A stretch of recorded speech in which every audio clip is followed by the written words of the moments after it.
listener production.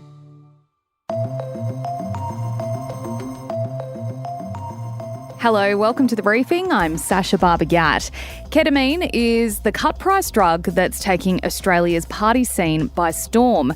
Australia is currently in the throes of record high consumption, with Victoria and the Northern Territory major hotspots. The drug, which is medically used both as an anaesthetic in humans and a tranquiliser for horses, is now a cheap alternative to drugs like cocaine and ecstasy. It goes from a light experience to quite a heavy experience, as some people call it the K-hole, where if you take quite a lot of it, that's a very truly dissociative experience. So that could be really unsettling for some people.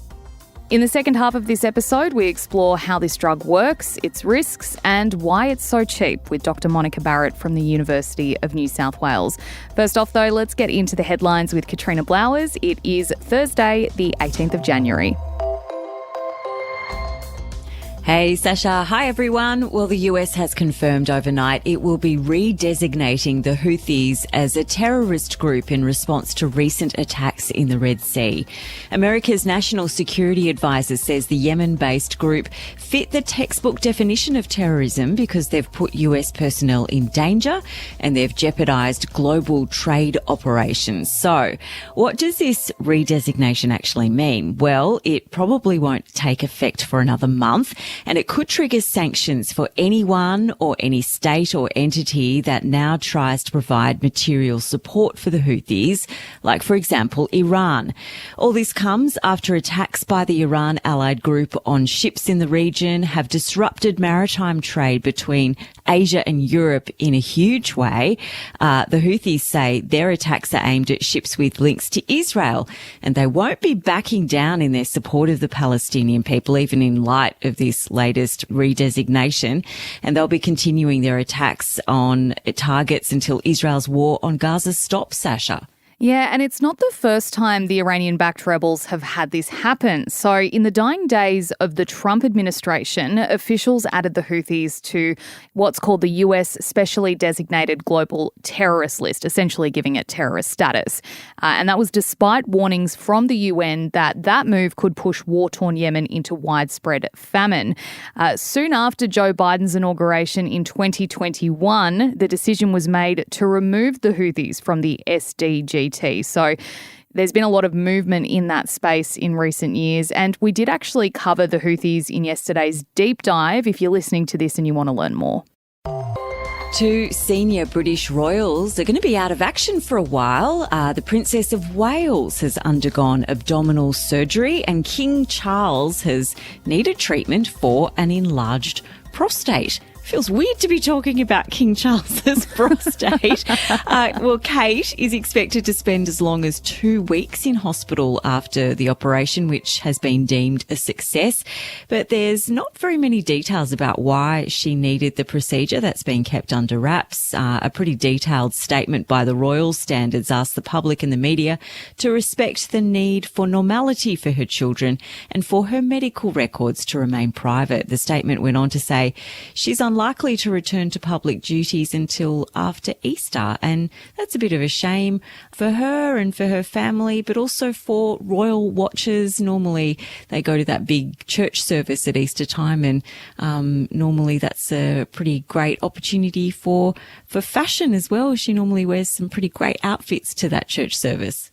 Yeah, and all the TVs were leading with this story this morning. It's obviously quite big. And, you know, I really respect the fact that in a statement, the Royals have said, hey, we're not going to go into details about why she needed this or what's going on. So, you know, that's as much as we'll get, and that's totally fine. Let's go back to Charles's enlarged prostate.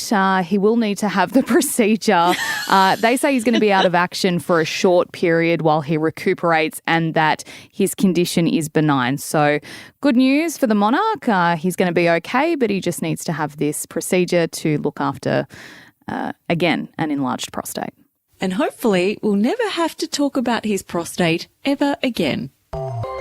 Bosses and CEOs forcing their staff to return to the office will live to regret it. Now, that's according to Aussie software giant Atlassian.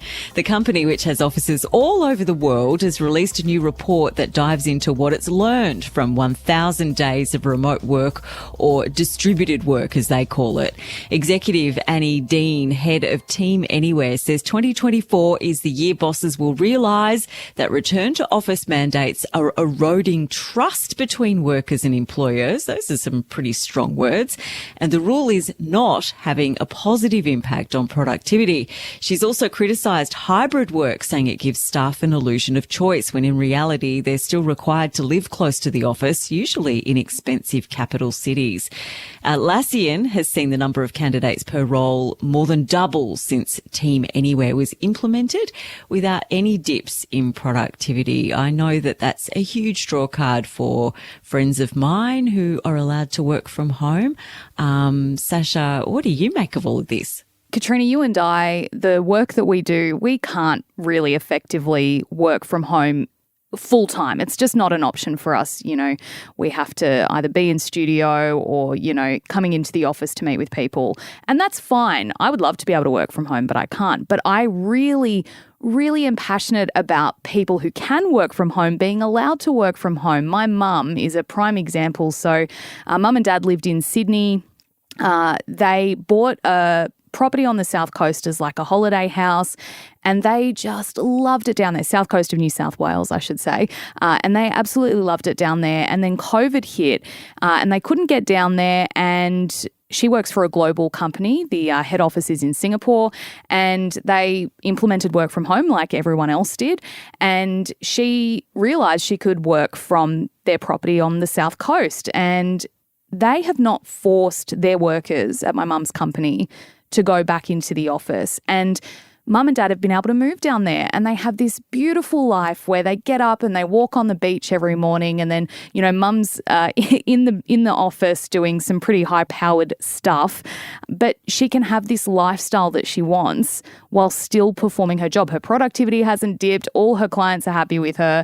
And I think it's just one of those success stories that proves, you know, we should be able to let people, if they're doing their job and getting everything done, let them work from where they want to. I hate this need for bosses to go, all right, everyone, come back in, because it makes people miserable and people aren't happy. And as you said, it's a huge draw card for companies that advertise that their staff can work from home, wherever that may be. So I'm super passionate about this. I love that Atlassian has put out this report and is hoping to show that there are a lot of misconceptions about letting people work remotely.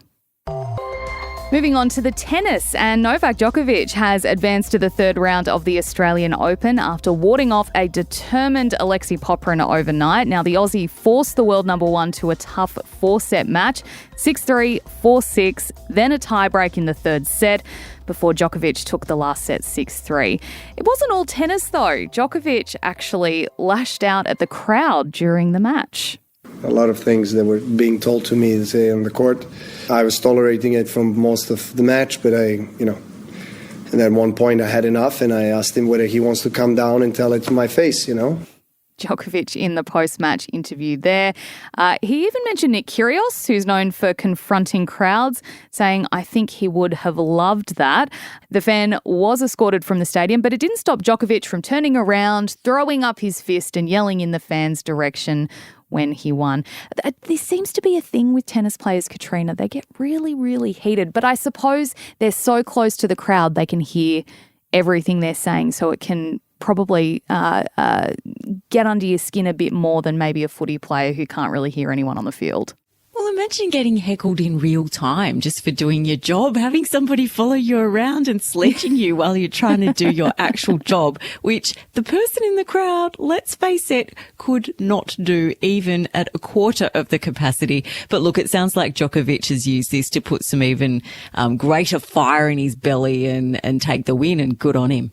Yeah, absolutely. But also a great day for Aussie Alex de Minaur. We've all got our eyes on him, hoping he's going to go really far into this tournament. He got through to the third round after beating Italian Matteo Arnaldi In the second round, 6-3, 6-love, 6-3. So a good story there. Hopefully we will see that continue. Katrina, thank you so much for joining us for the headlines today. Next up, we are deep diving into ketamine.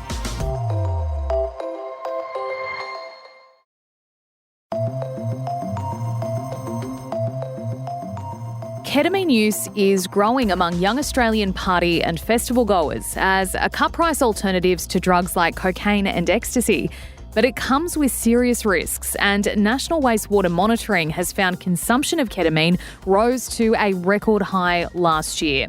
Simon Beaton is part of our listener podcast team, and he's caught up with Dr Monica Barratt, a social scientist at the National Drug and Alcohol Research Centre at the University of New South Wales, to get the lowdown on all things ket and why it's becoming the drug of choice for many Aussies. For many people, if you mention ketamine, the association will be, oh, that's the horse tranquilizer drug, and not a drug that's a bit more on the outskirts in terms of popularity. But am I correct in saying that it is quickly becoming more mainstream in the world of illicit substances? Yeah, so ketamine has been around for many decades as a dissociative and an anaesthetic as well, and used in human and veterinary medicine.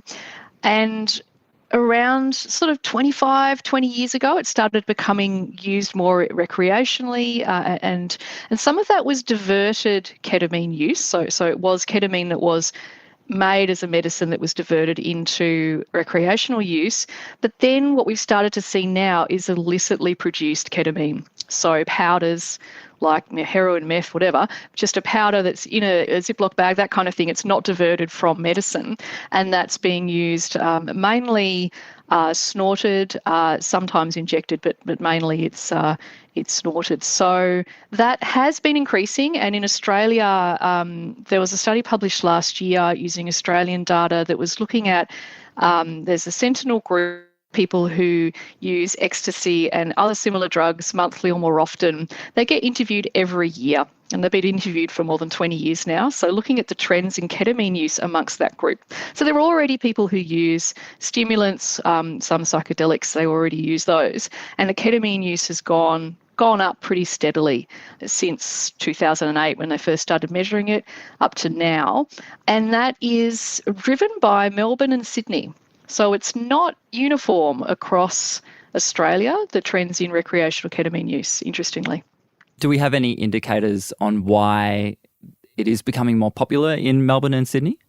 Yeah, Melbourne and Sydney have more diverse drug markets, so the larger cities in Australia have better access to some of the substances that sort of don't make their way out to some of the more far-flung places. Obviously, to get substances, for example, into Western Australia, there's a lot more involved in getting them there, and some of these things, like especially cocaine, that will just sort of stay around the larger cities and not make it out, or if it does, it's maybe not as strong or it's adulterated. So, yeah, I think that's part of it is just the drugs markets, the way they operate in Australia tends to favour those two larger cities. But, yeah, I don't know if there's anything cultural or if it's just literally about the markets themselves and what's available. Well, I have heard that if you were to purchase a bag of cocaine on the street or a bag of ketamine, the ketamine would be a lot cheaper. Is this correct? So one of the drivers might be cost in terms of people desiring to use ketamine, but also, it can create a buzz, I guess you could say. There's a pleasant experience in using it. But then it's interesting with ketamine because it goes from a light experience to quite a heavy experience, as some people call it the K-hole, where if you take quite a lot of it, that's a very truly dissociative experience. So that could be really unsettling for some people, especially if they're not expecting that kind of experience. They're expecting more of a party vibe buzz thing and they take too much, or if the ketamine that they take is stronger than they expect, then they may end up in this quite difficult state, and they may really feel like they're losing touch with reality for a little while. They might feel quite concerned about what's going on. Near-death experiences have been reported, for example, people actually feeling like they literally feel like they're dying, and then of course they're not, and they come out of that. And there's obviously some famous cases recently, Matt Perry in the States, where they had ketamine on board and passed away due to misadventure. So they were in the bath, or they were in a pool, and this happens, of course, with psychedelics, LSD, etc. They're relatively safe, but if you're in a setting where you don't have someone with you, and then you take too much, and then you're in a semi-psychotic state, you could potentially do things like jump off a balcony, drown. So these are the areas where, in terms of harm reduction, the use of dissociatives and psychedelics, it's always good to have a safe environment, a safe setting, not be near balconies or bodies of water, that kind of thing, because unfortunately these situations do exist for large doses. I'd like to dive into that a little bit further, because that was quite interesting. You mentioned it being a party drug, a buzz, but also psychedelic. We know it's a horse tranquilizer. So what sort of a drug is ketamine? It's understood to be a dissociative, so it has its own category. So there's a dissociative category of substances, and within that category, there are also a number of other substances. So there are ketamine analogues, drugs that are similar to ketamine, but not quite that. And I was going to bring up the fact that you can't always know that you have ketamine when you buy something that is illicitly produced, because the drugs market isn't regulated, as we know, unless, of course, you're buying medical ketamine, which is made by a pharmaceutical company. But for those that are buying illicit ketamine, there's a number of different substances that could be in there, including other dissociatives. So a study that I was involved with just last year, where we had a look at drug checking results from another country, but they were doing them with Australian samples. And there were 20 ketamine samples, I'm using inverted commas, and the majority of them had other drugs on board or were completely substituted with a different dissociative. So we don't always know that it's actually ketamine. So this is a problem we have with, all other substances that are illicitly produced, is what do we actually have? And so what that means is you might end up taking a different substance that has a dissociative effect, but maybe is too strong. The dosage could be completely different to what you're used to. That could be one of the reasons why some of these negative things happen. Or it could just be it's hard to know what the dosage is, especially if you're already affected by the drug and you have an additional dose. Does this make it more dangerous than other illicit substances because of the chance of going into that K-hole, that place where you're totally out from the world, versus other drugs if you can't tell how pure it is? I mean, look, I think that risk, the potential risk of not knowing how pure the substance is just inherently part of unregulated drug markets and caused by prohibitionist policies that operate in this space. However, in terms of pitting up ketamine, illicitly produced ketamine versus LSD or MDMA or psilocybin, that lot of drugs all have slightly different potential risks. Essentially, it's about knowing what those risks are. So, the danger would be someone coming in who's naive or novice to ketamine and its specific risks, maybe isn't aware that the K-hole experience could happen, goes into that experience and is, terrified. If they don't have someone with them to kind of sit with them, trip sitting is what it's called, and hopefully guide them through that process gently, because these things do pass eventually, and knowing that is the case is quite hard if you're right in the middle of them. I guess the other thing to note about ketamine and so many of the other substances that are prohibited in Australia is, ketamine is a medicine. At the moment, it is available as, in very restricted form, as a nasal spray, as a treatment for treatment-resistant depression. There's a number of different things you have to be. It has to be treatment-resistant depression, and you have to have it administered by a health professional. So you can't just take it home. But it's just really fascinating to me that we've got all this stuff happening with illicit ketamine and its rise in use and interest around the country, whilst at the very same time we have its rise as a medicine, not just in its typical form used in hospitals for anaesthesia or used in veterinary medicine as we've known about for many decades, but we have it rising as a treatment for depression, which I think is really fascinating to look at that and think, well, maybe there are people out there taking illicit ketamine who are actually treating mental health issues. That's possible too. Yeah, I think that's definitely possible. And if we remove the danger and the issue of illegal drugs and not knowing exactly what is in there and the purity and that sort of thing, I mean, how dangerous is ketamine? Can you tell me a bit more about that? Sure. I mean, there are some dangers inherent to ketamine, even if it's pure. And one of those is urinary issues. So people who take ketamine daily or regularly for many years can end up with issues with urination and issues with the bladder. So quite serious issues with their bladder. So that's a separate physical harm, not unlike if you're an alcoholic, someone who drinks daily heavily for many decades.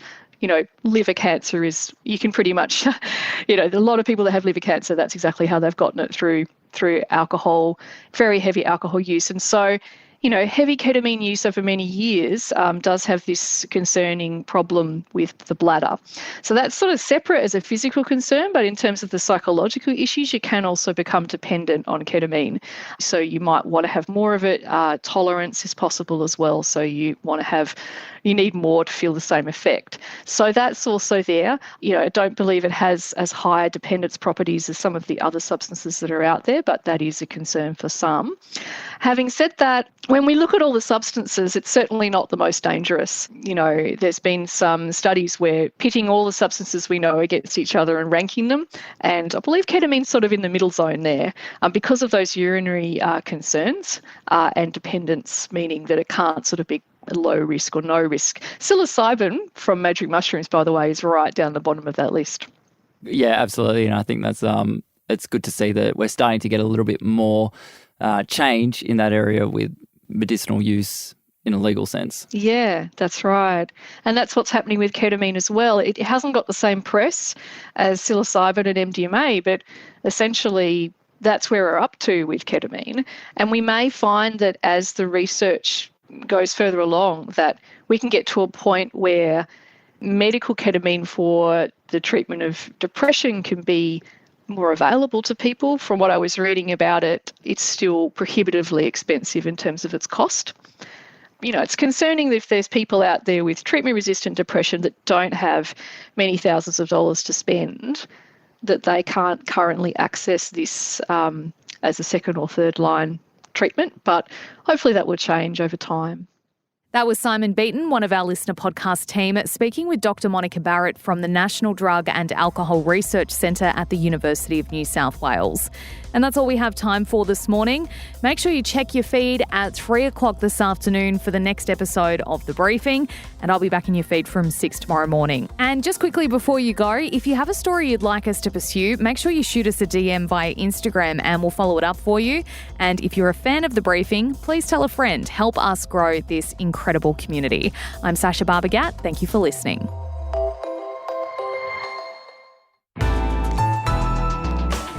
Listener.